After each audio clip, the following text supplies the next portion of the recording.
Muito boa noite aos alunos, aos aprendizes, aos bacharéis em direitos, aos que são advogados, aos que estão se graduando e aos concurseiros e também pessoas que um dia participam de um curso, de um processo, seja como autor, seja como vítima e seja o que for.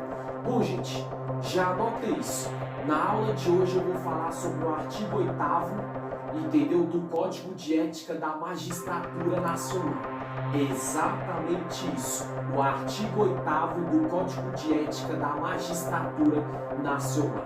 Em primeiro lugar, gente, já pegue papel, pegue lápis, pegue caneta e vai fazendo as principais anotações. Para você que não vai me assistir por televisão, entendeu? Você que vai me assistir por outros meios sociais, seja o Google, Facebook, WhatsApp, seja o que for, gente. Você vai pausando os principais pontos e vai anotando e se inscrever para acompanhar as minhas melhores aulas. Obviamente resumida, mas muito bem transparente, esclarecida e aulas de grande utilidade profissional, pessoal e pública. Vamos lá, gente. O que o artigo 8º do Código de Ética da Magistratura Nacional ele fala? O artigo 8º vai falar sobre o magistrado imparcial. O que seria o magistrado imparcial? Quando você ouvir falar a palavra magistrado, no caso, você lembra sempre que se refere ao juiz ou a juíza, aquele homem ou aquela mulher que é responsável por julgar a causa. E o que seria uma pessoa, como é que fala? Imparcial, que ela não pode ter parcialidade. Ela tem que ser imparcial no sentido do quê? De ver os dois lados, no sentido de julgar de maneira certa, não misturar o sentimento pessoal na hora de julgar um caso, e é o que eu vou falar hoje. Vai anotando já esses pontos, gente. Sobre o magistrado imparcial, eu vou falar o quê? Sobre a objetividade e fundamento. Já anota isso. Objetividade e fundamento. Segundo também, vou falar sobre o comportamento, entendeu? No caso, para não favorecer ninguém, entendeu? E a predisposição ao preconceito. Então você vai entender melhor agora. O que diz o artigo 8º do Código de Ética da Magistratura Nacional? Fala sobre o magistrado imparcial, ou seja, o juiz que tem que ter imparcialidade na hora de julgar. É aquele que busca nas provas a verdade dos fatos. Então já vai gravando, gente. Em primeiro lugar, o juiz ou a juíza, na hora de julgar um caso, ele tem que sempre buscar nas provas as verdades dos fatos. É o que eu sempre falo. Se uma pessoa chega alegando uma situação contra outra, acusando algo contra alguém, seja na esfera penal, seja na vertente criminal, trabalhista, tributária, previdenciária do direito, o que acontece? Quando o juiz julga, ele sempre vai buscar a verdade dos fatos nas provas. Um exemplo, o cara pegou e muitas vezes ele quer recorrer a uma causa trabalhista. O juiz vai querer prova. Se ele trabalhou mesmo naquela empresa, se ele tem direito daquilo que ele está exigindo naquela empresa. E automaticamente com as provas, o juiz vai ter a maneira de julgar dele. Mas se não tiver prova, o juiz vai ser imparcial, ele já vai ter outra maneira de julgar aquela situação. Mesma coisa no sentido de aposentadoria. A pessoa fala que quer dar entrada por aposentadoria por comorbidade. Quando o juiz toma ciência disso, o juiz, o magistrado da vertente, da esfera e da área previdenciária do direito, que é relacionada à aposentadoria, ele vai querer o quê? Ele vai querer provas. Laudo médico, exame médico, se aquela pessoa de fato ela tem aquela comorbidade que está alegando, porque quando fala que o juiz é imparcial é isso, ele sempre vai olhar a narrativa da pessoa, o que a pessoa fala com palavras, mas se aquelas palavras da pessoa é sustentada pelas provas que ela vai alegar ali, porque se a pessoa afirmar uma coisa e não tiver prova, o juiz já vai ter uma visão. Se a pessoa alegar aquilo que ela está falando, que ela quer se aposentar por comorbidade, ela tem a doença, ela tiver provas, aí o juiz já vai ter outra visão, uma visão de favorecer dentro dos trâmites da lei aquela pessoa porque de fato ela provou. Então isso serve em todas as áreas da lei. Segundo tópico que eu quero deixar para vocês com objetividade e fundamento, mantendo ao longo de todo o processo uma distância equivalente das partes. Como assim, gente? Quando fala que outra maneira que o magistrado, uma magistrada, o juiz ou a juíza julga, ele é imparcial no sentido do quê? De manter, quando tiver ali mantendo ao longo do processo uma distância equivalente das partes. Vamos supor que a mulher acusou o homem de crime ou o homem acusou a mulher de crime. O juiz vai manter uma distância das partes. Como se ele vai ouvir uma parte primeiro, ou ela, se for o juiz a mulher, e depois vai ouvir a outra parte, ou se todas as partes estiverem juntas, o juiz vai manter uma certa distância, por quê? Para evitar confusão, para evitar de se pegar nos tapas e não atrapalhar o curso do trânsito em julgado, ou seja, a audiência, o júri popular, entendeu? Seja por qualquer esfera que for, o juiz estiver sendo instrutor, aí se for um juiz, um instrutor, um magistrado ou a magistrada, para não atrapalhar aquela audiência, e além de não atrapalhar aquela audiência, porque se deixar duas partes, que uma é contra a outra, para evitar confusão e ambas dali sair presas ou uma parte se alterar e perder a causa muitas das vezes, ou se tornar certa numa parte e errada em outra, então é para evitar mais essa questão de conflito, de via de fato, de divergência, ou seja, briga no dia de uma audiência ou no dia do júri popular, vai da vertente ou da esfera do direito, mas quando fala é júri, fala audiência, o juiz não tem essa imparcialidade de separar as partes, é no sentido de não fazer com que atrapalhe a audiência, como eu já falei, no sentido de evitar conflito ou confusão. Por exemplo, o cara lá é dono de uma empresa, aí tem o seu ex-funcionário, o ex-empregado da sua empresa e o empregador, o dono daquela empresa. Aí o magistrado está ali conduzindo a audiência da CLT, das consolidações da lei trabalhista, ele vai deixar o quê? O dono da empresa, o empregador e o ex-funcionário, o ex-empregado, no caso, separado, para evitar que não se brigue, discussão, saia dos tapas e etc. Mesma coisa na área penal e criminal. Coloca o acusado de um lado e a vítima do outro, para que aquele acusado do crime, o suspeito do crime, não queira bater na vítima, não gravar a cara da vítima para futuramente fazer de represália, vingança e etc. E essa é a estrutura que o juiz vai manter sempre ao longo do processo. Com objetividade e fundamento. O juiz ele tem que ser bem objetivo. O que seria também essa objetividade? O juiz ele tem que ser objetivo no sentido que, se ele viu que uma parte está certa, o juiz ou a juíza, o magistrado ou a magistrada, e a outra parte está errada, ele tem que ser bem objetivo através das provas, dos fundamentos. Se o empregado da empresa falou, trabalhei em tal empresa, eu não recebi meu direito de trabalhar. Provou o empregado daquela empresa, o ex-empregado. O que ele faz? Quando ele provou ali para o magistrado, o juiz tem que ser objetivo da causa dele, das provas. Porque viu que aquela pessoa falou, ela está falando a verdade. E tem que ser objetivo também no outro sentido. Se o cara está exigindo uma coisa da empresa, mas na real o ex-funcionário foi errado da empresa.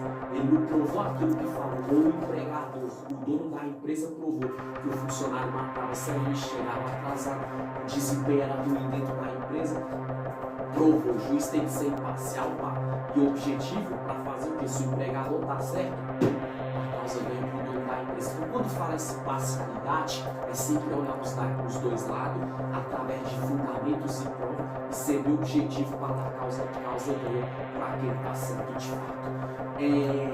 E aqui, evitar todo tipo de comportamento que possa refletir favoritismo. Agora, isso é interessante, gente.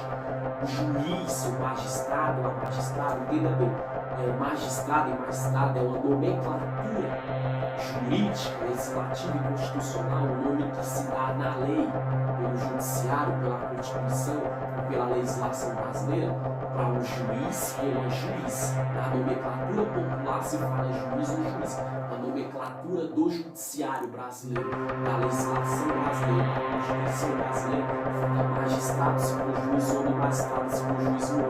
O que acontece? O juiz ele tem que ter um comportamento que possa refletir favoritismo. Ele tem que evitar todo tipo de comportamento que evite fazer favoritismo. É aquela coisa, o juiz ele não pode misturar sentimento de amizade, sentimento pessoal, familiar com a verdade. Vou dar um exemplo para você. Vamos supor que o juiz ali ele torce pro Palmeiras, igual eu, por exemplo, eu torço pro Palmeiras. Vamos supor que futuramente, quando eu for magistrado e tudo, eu torço pro Palmeiras e tudo, mas eu pego uma causa tratando-se do estatuto do torcedor para me julgar. Um exemplo.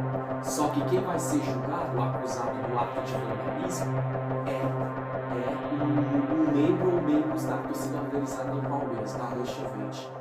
Eu não posso querer favorecer aquela pessoa que cometeu o ato de vandalismo da Mancha Verde pelo fato de eu torcer pro Palmeiras. Por quê? Porque o ato de vandalismo da pessoa, se eu for, eu tenho que julgar dentro da lei. Então eu não posso favorecer. Eu sou palmeirense, mas ali eu não estou com o sentimento de torcedor, ali eu tenho que agir dentro dos trâmites legais da lei. Em outras palavras, se tem prova que aquele pertence, aqueles elementos ou aquele elemento pertence à Mancha Verde, cometeu algum tipo de crime, de vandalismo, pegou um corintiano e lixou, pegou um flamenguista e lixou, eu vou ter que penalizar. Por quê? Porque eu não vou misturar favoritismo pelo fato de favorecer ele por ser da Mancha uma vez que eu torço pro Palmeiras. Porque ali eu não posso agir com sentimento de torcedor palmeirense. Ali eu tenho que agir, entendeu? Com a conduta, com a ética e com o comportamento legislativo, jurídico e constitucional. Vou ter que penalizar. Aí a pessoa fala, mas tu não é palmeirense? Se tu torce pro Palmeiras, o cara que foi pego é um elemento que pertence à Mancha Verde, sim. Só que ali eu não estou como torcedor.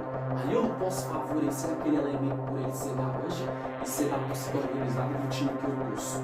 Ali eu estou fazendo o meu trabalho. Então, sentimento de torcedor à parte, profissão de magistrado à parte. Eu vou ter que condenar e não vou poder trazer favoritismo para aquele réu que está sendo acusado no trânsito e julgado. E se comprovar que de fato ele cometeu um crime, mesmo eu sendo palmeirense e sendo da torcida organizada do Palmeiras, eu tenho que condenar.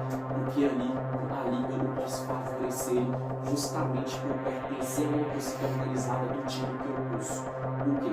Porque profissionalismo à parte, eu estou julgando como magistrado, o juiz, o cara profissional, sentimento de torcedor à parte. Aqui em outra aula eu já falei, mas vou dar a segunda aula, pertencer à torcida organizada não é crime não, viu gente? O estatuto do torcedor da direita da torcida organizada é errado, é ato de vandalismo, ou condutas delituosas, entendeu? Quando se participa de uma torcida organizada. E outro exemplo que eu vou dar de favoritismo. O cara, ele é um juiz, vamos supor. Aí ele pega o homem, a mulher, o juiz, aí ele pega um amigo de infância que cresceram juntos, estudaram juntos, só que o homem e a mulher estudou, entrou na magistratura e foi ser juiz. O amigo foi semelhante delinquente. Só que quando chega no trânsito e julgado, se o juiz estiver ali de frente ao seu amigo, é a mesma coisa. Ele não pode favorecer simplesmente pelo fato deles terem crescido junto, por eles na infância terem crescido junto, estudado junto, não. A amizade à parte, conduta e comportamento de um magistrado ou de uma magistrada profissional. Se aquele homem, de fato, ele cometeu crime, ele praticou crime, se a juíza ou o juiz pegar o caso, tem que condenar, porque ali não é a amizade que está no jogo, é a conduta delituosa ou o elemento que cometeu no convívio social. E a mesma coisa, se conhecer, por exemplo, eu dei o exemplo da torcida organizada. Vamos supor que eu torço pro Palmeiras e eu sou um magistrado, eu pego o elemento que está sendo acusado de um crime da Mancha Verde. Também, se ele foi inocente, eu, como juiz, tenho que absolver. Porque aí eu não estou colocando em xeque por ele ser da torcida organizada, do time que eu torço, por eu ser palmeirense, não. Porque as provas mostram que ele está sendo acusado justamente, eu tenho que absolver do aquele como eu dei um exemplo do amigo aqui agora.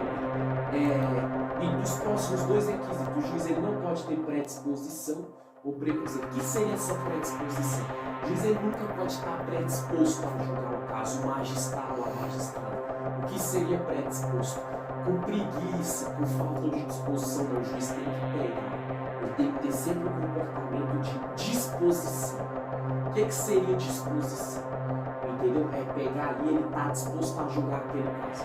Nessa audiência, vai ouvir o acusado, entendeu? Vai ouvir a vítima, vai ouvir o advogado de acusação, vai ouvir o advogado de defesa, vai ouvir as testemunhas. Então o juiz ele tem que estar sempre disposto, mas ele nunca pode ser predisposto mais tarde, que é o juiz ele tem que ter sempre disposição no sentido de julgar.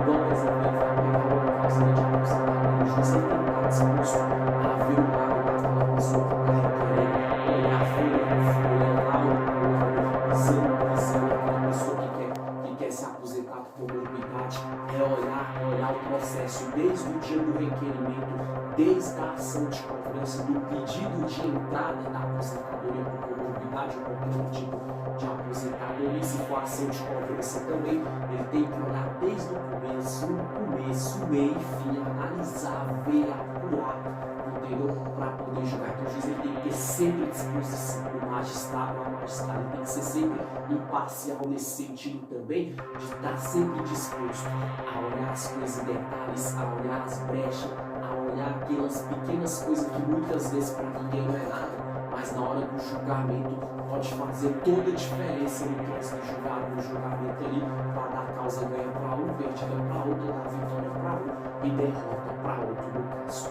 E o último tópico, o juiz ele não pode, ele tem que evitar qualquer comportamento de preconceito. O que seria preconceito, gente? É isso. Vamos supor que o juiz ou a juíza, o magistrado ou a magistrada, o juiz ou a juíza, a nomenclatura jurídica constitucional e legislativa do Brasil, ele não pode ter preconceito. O que seria preconceito? Vamos supor que o juiz ou um juiz ou uma juíza, um exemplo que eu estou dando, a pessoa nasceu numa família rica, aí ele pega uma causa para julgar uma pessoa que é de uma família pobre, do cara que cometeu um crime, ou é suspeito do crime, ou é um réu acusado de um crime, ou o principal suspeito. O juiz ele não pode colocar ali o preconceito de classe social na hora de julgar. Ele tem que ser imparcial nisso também e saber julgar. Como assim? Eu vim de uma família de classe média alta, por exemplo. Aí ele vai pegar um cara pobre, de família humilde, simples e tudo. O juiz ele não pode ter nenhum tipo de preconceito. Se o cara é inocente, o juiz não pode condenar só pelo fato da classe social, não. O juiz tem que falar, não, ele é inocente, eu sou de classe média, o cara é pobre, mas eu tenho que absolver, porque as provas não estão falando que foi ele que cometeu, de fato, essa conduta delituosa ou esse crime. Então o juiz não pode ter preconceito. Mesma coisa, vamos supor que o magistrado ou a magistrada é aquela pessoa que é hétero, ou hétera, aquele que é homem e gosta de mulher, é um juiz homem que sempre gostou de mulher, ou é uma juíza mulher que sempre gostou de homem. Mas vamos supor que ele pega um gay ou uma lésbica para julgar ali, que é acusado de um crime ou que está requerendo um tipo de aposentadoria, uma ação de cobrança. A opção sexual, o preconceito contra a opção sexual ali de quem está participando da audiência no trânsito julgado, o juiz não pode ter nenhum tipo de preconceito nem a juíza. O magistrado tem que ser imparcial, porque eu sou hétero, entendeu? E se for uma juíza mulher, a magistrada no caso, eu sou hétero. Mas se pegou um cara que é gay, mesmo o cara é gay, mas ele não é opção sexual, ali tem que julgar dentro da lei, não pode ter preconceito. Eu sou hétero, o cara é gay, mas o cara está certo na causa, então eu vou dar a causa dele. Eu vou dar a causa dele.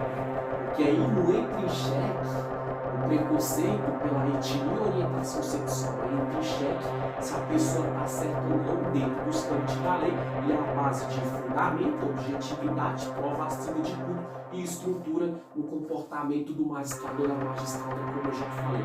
E isso é outro tópico interessante. Outro tipo de preconceito que eu vou dar aqui é um exemplo, é preconceito com religião.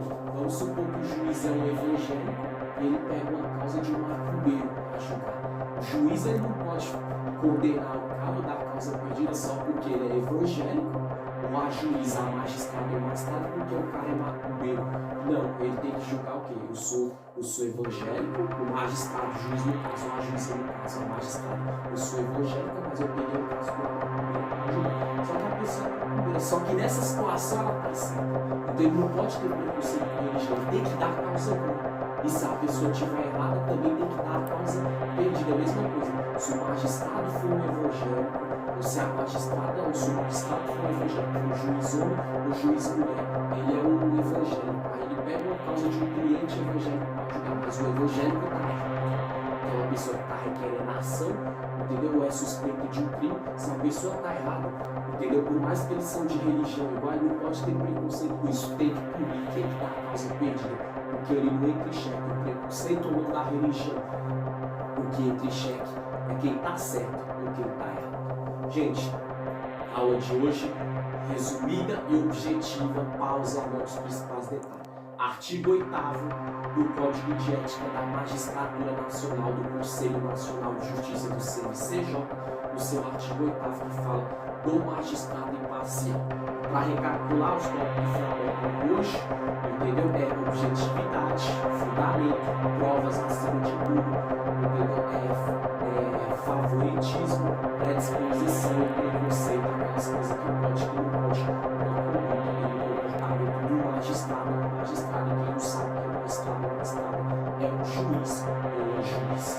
Aula curta, rápida e objetiva, valeu, Brasil.